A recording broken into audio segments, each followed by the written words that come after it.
Hello friends, good morning. कैसे हैं आप सब?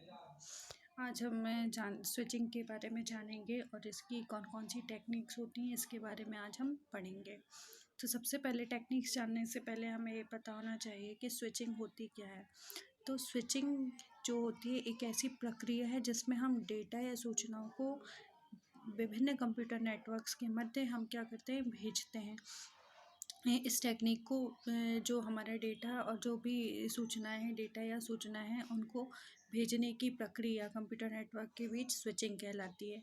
अभी स्विचिंग टेक्निक का जो उपयोग है वो बहुत ही बड़े नेटवर्क में किया जाता है ना। तो हम कह सकते हैं कि स्विचिंग ऐसी प्रक्रिया है जिसमें हम डेटा को नेटवर्क्स के बीच में भेजते हैं। अब हम पढ़ेंगे स्विचिंग की विधियाँ कि किन विधियों के द्वारा हम डेटा को नेटवर्क्स में भेज सकते हैं। तो स्विचिंग की मेनली जो स्विचिंग की टेक्निक्स होती हैं वो 3 होती हैं। देखते हैं यहाँ पे कि नेटवर्किंग में जो स्विचिंग की टेक्निक्स होती हैं या स्विचिंग की विधियाँ हैं वो 3 होती हैं। पहला सर्किट स्विचिंग होती है, दूसरा पैकेट स्विचिंग होती है और तीसरा मैसेज स्विचिंग होती है ना। तो अब हम देखते हैं पहला कि सर्किट स्विचिंग क्या होता है।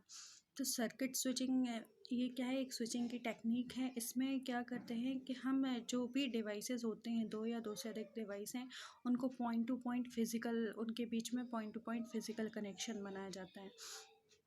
अब इसमें क्या करते हैं, जब हम कनेक्शन बना लेते हैं तो अपना डेटा हम क्या कर सकते हैं, सेंड कर सकते हैं या रिसीव कर सकते हैं ना। इसी प्रकार आप देख रहे होंगे कि हम इसको ये भी बोल सकते हैं कि सर्किट स्विचिंग में सेंडर और रिसीवर। सेंडर क्या होता है, सेंडर जो हम डेटा जो भी सेंड करता है वो सेंडर कहलाता है और जो उस डेटा को रिसीव करता है वो रिसीवर कहलाता है। अब सर्किट स्विचिंग में क्या होता है कि जो भी सेंडर होता है और जो रिसीवर होता है उनके बीच में एक कनेक्शन होना चाहिए और वो कनेक्शन फिजिकली होना चाहिए। फिजिकल कनेक्शन से मतलब है वायर्ड के थ्रू हमें कनेक्ट होना पड़ता है। इसी को ही हम क्या बोलते हैं, point two point physical connection बोलते हैं, जो एक दूसरे से कनेक्ट हों, है ना। और फिजिकली कनेक्ट हो मतलब वायर के थ्रू कनेक्ट हो। तो ऐसी स्विचिंग टेक्निक को क्या बोलते हैं, सर्किट स्विचिंग। इसमें जब भी हम एक बार कनेक्शन कर लेते हैं तो फिर सेंडर और रिसीवर आपस में डेटा को शेयर कर सकते हैं। सेंडर सेंड कर सकता है और रिसीवर रिसीव कर सकता है। ये प्रोसेस तब तक चलती है जब तक दोनों के बीच में कनेक्शन होता है। इसका एक एग्जांपल ये है कि आपने टेलीफोन देखा होगा जो आपस में वायर से कनेक्ट रहते हैं। तो ये सर्किट स्विचिंग का ही एक एग्जांपल है। इसमें क्या करते हैं, जब तक हम कनेक्ट नहीं होते हैं तब तक हम एक दूसरे से बात नहीं कर सकते हैं। तो ये था आपका सर्किट स्विचिंग। दूसरा हम देखते हैं पैकेट स्विचिंग। अब पैकेट स्विचिंग में क्या होता है, पैकेट स्विचिंग में भी हम अपने डेटा का ट्रांसफ़र करते हैं। पर पैकेट स्विचिंग में जो भी हमारा मैसेज होता है, जो भी डेटा होता है, वो क्या होता है, छोटे छोटे पार्ट में डिवाइड कर दिया जाता है। और जो छोटे छोटे भाग होते हैं, जैसे हमने किसी मैसेज को अपने ट्रांसफ़र करना है, तो जो मैसेज है वो उसको सबसे पहले क्या होता है, स्विचिंग टेक्निक में मैसेज को छोटे छोटे पार्ट में डिवाइड कर दिया जाता है। अब जो छोटे छोटे पार्ट होते हैं उनको हम पैकेट्स बोलते हैं। अब पैकेट्स को हम क्या कर रहे हैं, नेटवर्क के थ्रू हम सेंड कर रहे हैं, है ना। तो जो भी मैसेज होता है वो छोटे छोटे पार्ट में डिवाइड हो जाता है, उसको क्या बोला जाता है, पैकेट्स बोला जाता है। और जितने भी पैकेट्स होते हैं उनके पास अपना एक सोर्स का एड्रेस होता है कि वो कहाँ से आ रहा है, और एक डेस्टिनेशन का एड्रेस होता है मतलब उसको कहाँ जाना है। तो पैकेट्स क्या कंटेन करता है, एक सोर्स एड्रेस को कंटेन करता है और एक डेस्टिनेशन एड्रेस को कंटेन करता है। और इसी के आधार पर नेटवर्क में क्या होता है, उसको आगे ट्रांसमिट किया जाता है।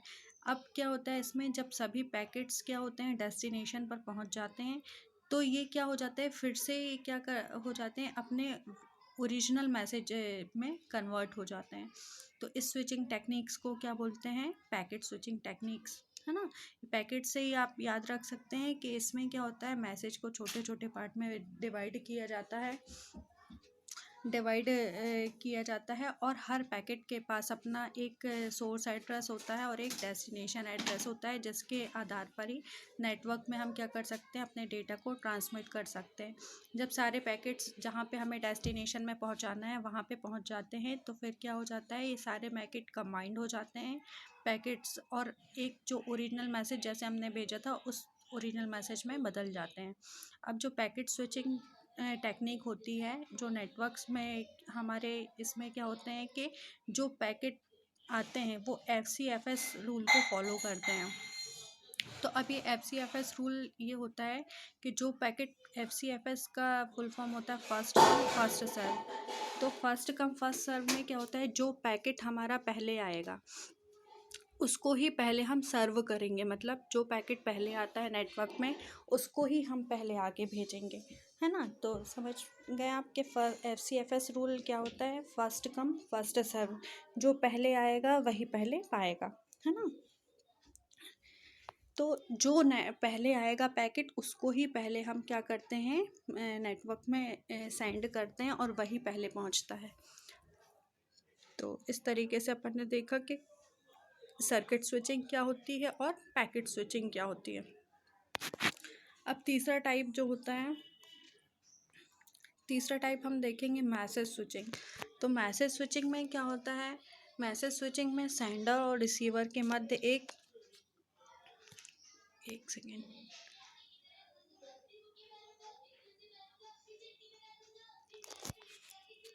इसमें क्या होता है, सेंडर और मैसेज स्विचिंग में क्या होता है, सेंडर और रिसीवर के बीच में हमको विशेष मार्ग स्थापित करने की ज़रूरत नहीं होती है ना। मैसेज स्विचिंग में क्या होता है, अभी हमने देखा कि जो भी था अपना सर्किट स्विचिंग में हमको पॉइंट टू पॉइंट कनेक्शन बनाने की ज़रूरत हो रही थी, है ना।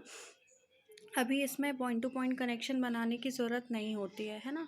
तो मैसेज स्विचिंग में जब कोई मैसेज भेजता है तो जैसे भी हमने मैसेज भेजा तो उसका डेस्टिनेशन एड्रेस भी होता है जहाँ पे हमको उस मैसेज को भेजना है।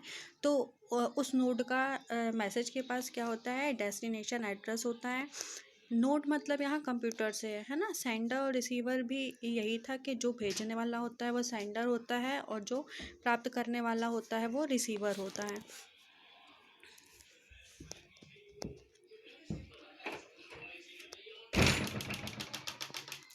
अब इसमें जैसा हमने देखा कि मैसेज स्विचिंग जो होती है यह थर्ड टेक्निक होती है स्विचिंग की। इसमें क्या करते हैं, जो भी मैसेज, इसमें एक दूसरे में पॉइंट टू पॉइंट कनेक्शन की ज़रूरत नहीं होती है, फिज़िकल कनेक्शन की ज़रूरत नहीं होती है।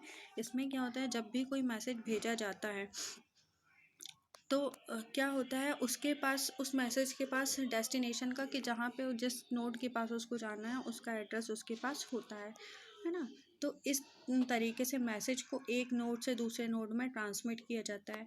जब नोड पूरा मैसेज प्राप्त कर लेता है तो उसको क्या कर लेता है, वो एक जगह पे पूरे मैसेज को क्या करता है, स्टोर कर लेता है। जब दूसरा नोड मैसेज को रिसीव करने के लिए तैयार हो जाता है तो वो उसको क्या कर देता है, सारे मैसेज को फॉरवर्ड कर देता है। इस टेक्निक को क्या बोलते हैं, मैसेज स्विचिंग कहते हैं, और इसे स्टोर फॉरवर्ड स्विचिंग भी कहा जाता है। ठीक है, इसका नाम से ही आप पता चल पा रहा है अपन को, है ना, कि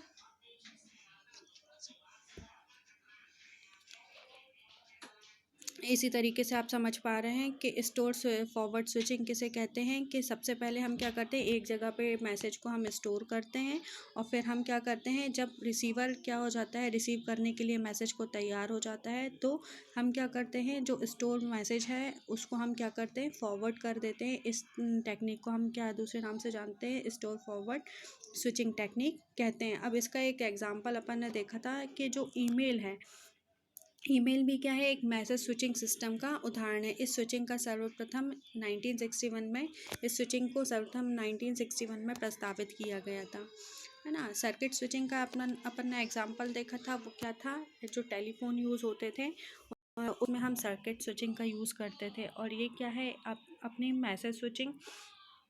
तो मैसेज स्विचिंग में का एग्जांपल क्या है, ईमेल। ईमेल बहुत ही बेहतर एग्जांपल है मैसेज स्विचिंग का, है ना। तो ये अपन ने देखा कि स्विचिंग क्या है, है ना। स्विचिंग एक बार हम रिकॉल कर लेते हैं, रिवाइज कर लेते हैं कि स्विचिंग क्या है।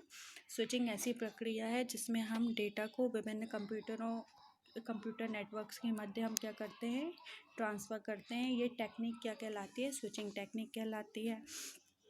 अब स्विचिंग टेक्निक कितने प्रकार की होती है ये देखा हमने। तो स्विचिंग टेक्निक 3 प्रकार की होती है।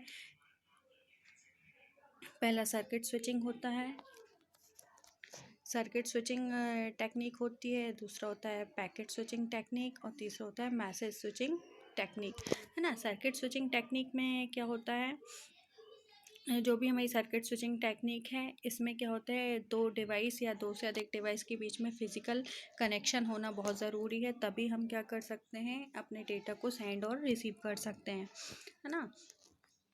इसमें टेलीफोन सिस्टम हमने एक देखा था, है ना, इसका एग्जांपल कि जब तक ये पॉइंट टू पॉइंट कनेक्ट नहीं होंगे तब तक हम कोई भी कम्युनिकेशन नहीं कर सकते। नेक्स्ट अपन ने देखा था पैकेट स्विचिंग क्या होती है। तो पैकेट स्विचिंग में क्या होता है, पैकेट स्विचिंग में जो भी हमारा डेटा है या जो भी हमारा मैसेज है उसको हम पार्ट में डिवाइड कर लेते हैं।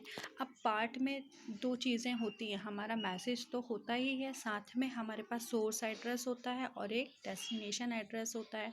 सोर्स एड्रेस ये बताता है कि डेटा कहाँ से भेजा जा रहा है और डेस्टिनेशन एड्रेस ये बताता है कि हमें कहाँ पर डेटा भेजना है ना, नेटवर्क में कहाँ पे आगे ट्रांसमिट करना है। तो इसमें दोनों का ही एड्रेस मेंशन होता है। जब सारे हमारे जो मैसेज होते हैं डेस्टिनेशन पर पहुंच जाते हैं तो वहाँ पे हमारा क्या होता है, ये पूरा डेटा एक ओरिजिनल मैसेज में बदल जाता है। अब पैकेट स्विचिंग में ये ध्यान रखना आप कि पैकेट स्विचिंग में क्या होता है, पैकेट्स के फॉर्म में हमारा डेटा ट्रांसफ़र हो रहा है तो ये FCFS रूल को फॉलो करता है। FCFS रूल ये होता है कि फर्स्ट कम फर्स्ट सर्व, है ना, मतलब जो पहले आएगा वो पहले पाएगा का रूल फॉलो करता है। अब इसमें क्या होता है, प्रयोग सर्किट स्विचिंग के विकल्प के तौर पर भी, जो पैकेट स्विचिंग है का प्रयोग क्या होता है, सर्किट स्विचिंग के विकल्प के तौर पर भी किया जाता है। नेक्स्ट हमने देखा था मैसेज स्विचिंग क्या होती है। तो मैसेज स्विचिंग क्या होती है, सेंडर और रिसीवर के मध्य इसमें विशेष मार्ग स्थापित करने की ज़रूरत नहीं होती है। तो और मैसेज स्विचिंग में क्या होता है, जब भी अभी हमने देखा था पैकेट स्विचिंग, तो पैकेट स्विचिंग में डेस्टिनेशन का एड्रेस भी होता है और सोर्स एड्रेस भी होता है। बट जो मैसेज स्विचिंग है उसमें सिर्फ डेस्टिनेशन का एड्रेस होता है कि हमको अपने डेटा को किस नोड पे भेजना है, तो उस नोड का हमारे पास क्या होता है, डेस्टिनेशन एड्रेस होता है। जैसे कि हमने इसका एक एग्जांपल देखा था ईमेल। तो ईमेल में हम क्या करते हैं, जब भी हम किसी को ईमेल हमको सेंड करना होता है, किसी ईमेल को भेजना होता है, तो उसमें क्या होता है, हमारे पास जिसको हमें सेंड करना है उसका एड्रेस होना कंपलसरी होता है। यदि हमारे पास डेस्टिनेशन का नोड का एड्रेस या जिसको हम भेज रहे हैं उसका एड्रेस हमारे पास नहीं होगा तो हम कहाँ पर अपने डेटा को सेंड कर सकेंगे, है ना। तो इसमें बहुत ज़्यादा ज़रूरी होता है कि हमारे पास डेस्टिनेशन का या रिसीवर का, जो रिसीव करने वाला है उसका एड्रेस हमारे पास होना चाहिए, है ना। तो इसमें क्या होता है कि जो भी हम डेटा क्या कर रहे हैं, सेंड कर रहे हैं, तो सबसे पहले क्या करता है, नोड पूरे मैसेज को प्राप्त कर लेता है और उसको एक जगह स्टोर कर लेता है। जब हमें भेजना होता है तो हम क्या करते हैं, रिसीवर को उसके एड्रेस को मेंशन करके हम उसको सेंड कर सकते हैं, फॉरवर्ड कर सकते हैं। इसीलिए हम इसको क्या बोलते हैं, किस नाम से जानते हैं, ये जब रिसीवर तैयार हो जाता है रिसीव करने के लिए तो हम मैसेज को क्या करते हैं, फॉरवर्ड करते हैं। इसी के कारण मैसेज स्विचिंग को क्या बोला जाता है, सबसे स्टोर फॉरवर्ड स्विचिंग कहते हैं, क्योंकि पहले हम डेटा को स्टोर करते हैं, आफ्टर दैट हम क्या करते हैं, फॉरवर्ड करते हैं। और इसका एग्जांपल क्या है, ईमेल मैसेज स्विचिंग इसका एग्जांपल है। इस स्विचिंग का सबसे पहले प्रस्तावित कब किया गया था, 1961 में इसको प्रस्तावित किया था। तो इस प्रकार हमने देखा कि स्विचिंग क्या होती है और स्विचिंग के टाइप क्या होते हैं, है ना। अगर आपको और भी इसी तरीके के टाइप के वीडियो चाहिए तो प्लीज़ मेरे चैनल को लाइक करें, सब्सक्राइब करें और शेयर करें। और जिस पर भी आप चाहते हैं वीडियो, जिस भी टॉपिक पर, तो प्लीज़ कमेंट करें, मैं पूरी कोशिश करूँगी उस पर वीडियो बनाने की। Thank you.